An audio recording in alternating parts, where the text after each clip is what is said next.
Canary Media.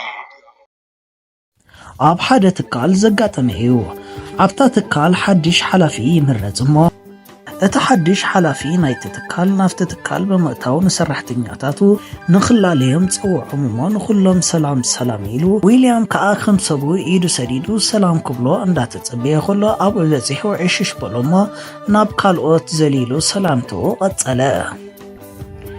ዊልያም ግን ስለዘይተዋሕጠሎ ዓዊሉ ኣቶ ሳንድዊች ኣነ ዊል በሃል በሎሞ ኦኬ ሕራይ ጽቡቕ ኢልዎ ስቕ በለ።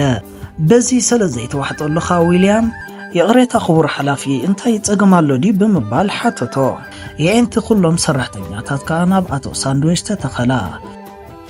ኣቶ ሳንድዊች ከዓ ይሄ እንታይ ኮንካ ብምባል ዊል ከዓ ካብ ኩሎም ሰባት ንበይንፈሊ ሰላም ከም ዘይብሎ ሓበሮ። እቲ ጸገም እንታይ ምዃኑ ሓተቶ።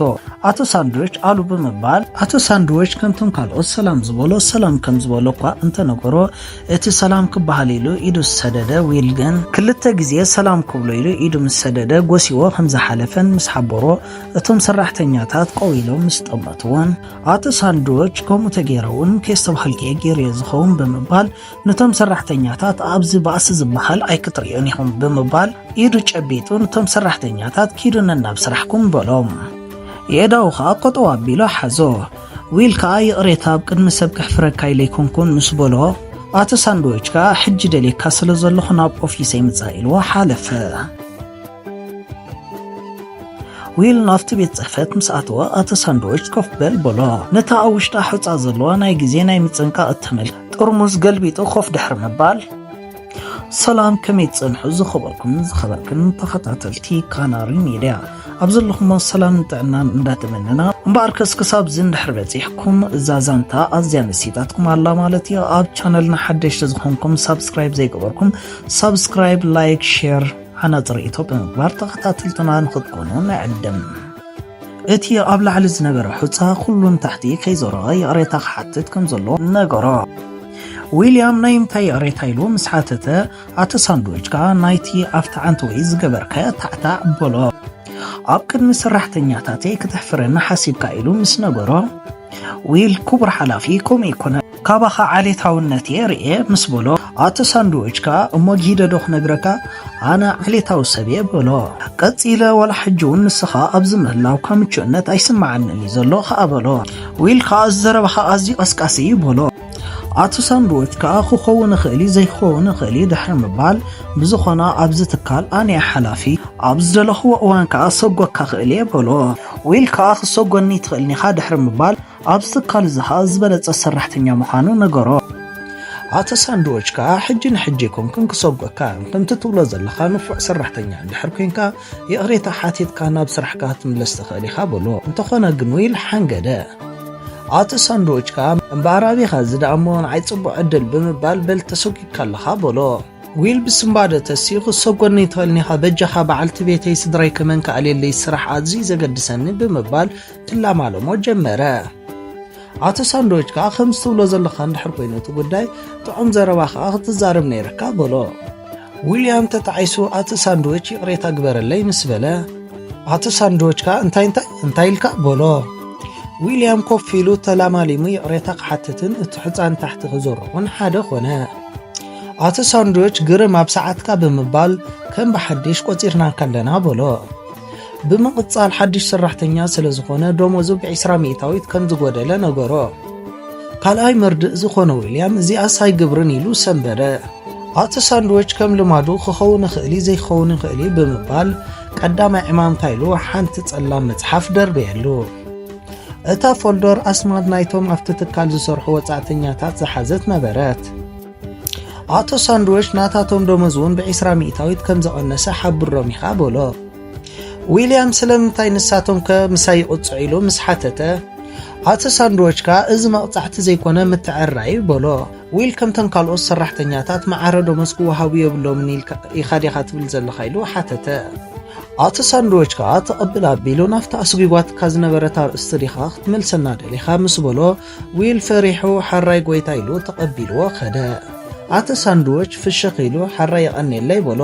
ዊል ከዓ ወፀ።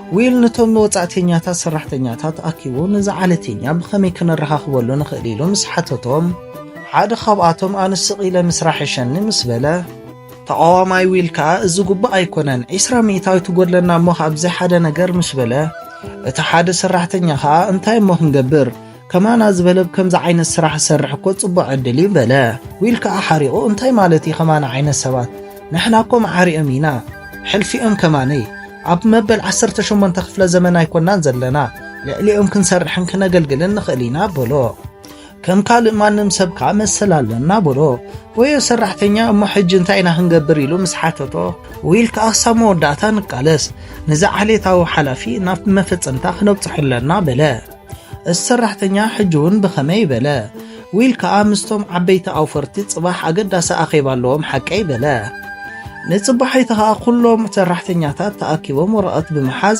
ሕፍረት ንሳንድዊች እምብና ዓሌትነት ዝብል ጽሑፍ ጠቂዖም ኣድማ ጀመሩ ኣቶ ሳንድዊች ከዓ መጺን ዊል እንታይ ትገብር ኣለኻ ምስ በሎ ዊል ከዓ ዓዊሉ ምስ ዓሌታዊ ሰብ ክንሰርሕ ኣይንኽእልን ኢና በሎ ኣቶ ሳንድዊች ኣዝዩ ዓሌታዊ ሰብ እዩ ኣካይዳን ኣመላኽታን ስርሑን ዝትካል ኣይድልየኒ ብምባል ዓዊሉ ጨደረ ኣቶ ሳንድዊች ዶው ተዘያቢልኩም ክሰጎኩም እየ ምስ በሎም ዊል ከዓ ዶው ኣይነብልንና ብምባል ኣብዚ ክንጸኒሕና ንመስልና ከዓ ክንቃልስ ኢና በለ እቲ ኣውፋሪ እንታይ ይጸገም ኢሉ ምስ ሓተተ ዊል ከዓ ኣቶ ሳንድዊች ብሰንኪ ሕብሪ ቆርበትና ትማሊ ካብ ደመወዝና 20 ሚእታዊት ቀኒስልና በለ ንኹሎም ነቶም ሰራሕተኛታት ከዓ ንመሰልና ንቃልስ ኢሉ ኣነቓቕሖም ቀጺሉ ንዞም ኣውፈርቲ ነዚ ዓሌተኛ ሓላፊ ነዛ ትካል ይፍርሳኽን ዘሎ ነርእዮም በለ እቶ ፋርኻ ተቐብል ኣቢሉ ናብዚ ትካል እዚ ዘሰጋግርናካ እኮ ንፉዕ ኣውፋርን ኣካይዲ ስራሕ ስለ ዝኾንካይ እንታይ ይጸገም ብምባል ሓተቶ ኣቶ ሳንድዊች ከዓ ደስ ዳበለኒ በለ ድሉ ኣዲኹም ኢሉ ሓተተ ሪሞት ኣልዒሉ ቲቪ ምስ ወልዐ ከዓ እቲ ዝመልኦ ቪድዮ ከምዚ ይብል ነበረ ዝኸበርኩም ሰራሕተኛታትና ከም ዝፍለጥ ትካልና ሓድሽ ምክትል ፕረዚደንት ይደልሎ ነቲ ሓላፍነት ዝምትን ሓደ ተወዳዳራይ ጥራይ ዘሎ ብጀካ እቲ ዘለዎ ጽቡቕ ሙያዊ ክእለት ከም መራሒ ናይ ትካል እውን ክኸውን ይኽእል እዩ ስለዚ እየ ከዓ ኣብዚ ኩነት እዚ እትዮ ዘለኹ ስለዚ ኣብዚ ኩነት ወይ ተስፋ ቆሪጹ ክወፅእ ወይ ከዓ ንደቂ ጋንትኡ ክከላኸለሎም እዩ እዛ ቪድዮ ትርእይዋ እንድሕር ሃሊኹም ውጥነይ ሰሪሕሎ ማለት እዩ እንኳዕ ሓጎሰካ ዊልያም ሽመት ወሲድካ ሓድሽ ምክትል ፕረዚደንት ኮይንካ ኣለኻ ሰራሕተኛታት ኣጣቕዑ ዊልያም ከዓ ሰንበደ ኣቶ ሳንድዊች እንዳጣቐ እንኳዕ ሓጎሰካ ዊልያም እቲ ፈተና ሓሊፍካ ኣለኻ በሎ ካብቲ ተጸበናየ ንላዕሊ ኢኻ በሎ ዊል ከዓ እዋ ህርዳእንን እዩ ዘሎ እዚ ኩሉ ፕራንኪ ማለት ድዩ ኢሉ ምስ ሓተተ ኣቶ ሳንድዊች ከዓ እወ ብርግጽ ብምባል